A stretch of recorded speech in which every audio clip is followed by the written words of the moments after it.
আসসালামু আলাইকুম রহমতুল্লাহ। বন্ধুরা কেমন আছেন সবাই? আশা করি সবাই অনেক অনেক ভালো আছেন। আজ শনিবার 11 জানুয়ারি 2025। প্রতিদিনের ন্যায় আজ আবারও নতুন ভিডিও নিয়ে আপনাদের মাঝে হাজির হলাম। সম্পূর্ণ ভিডিওটি জুড়ে থাকবো আমি মোহাম্মদ হারুন সাহেব।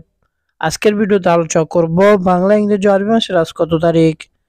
সরাসরি মূল ভিডিওতে চলে যাচ্ছি। আজ শনিবার 11 জানুয়ারি 2025।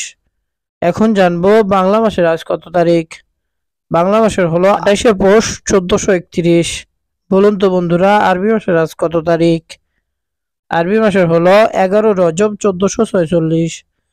আমাদেরকে হঠাৎ অনেকেই প্রশ্ন করে, বলো তো বাংলা মাসের আজ কত তারিখ? আমরা বলতে পারি না। তাই নিয়মিত বাংলা ইংরেজি আরবি ভাষার তারিখ আপডেট জানতে এখনই চ্যানেলটি সাবস্ক্রাইব করে রাখুন। আজকের ভিডিও এখানে শেষ করছি, আবারও কথা হবে পরবর্তী ভিডিওতে। সবাই ভালো থাকবেন, সুস্থ থাকবেন, এ বলে আজকের ভিডিও থেকে বিদায় নিচ্ছি। আসসালামু আলাইকুম ওয়া রাহমাতুল্লাহ।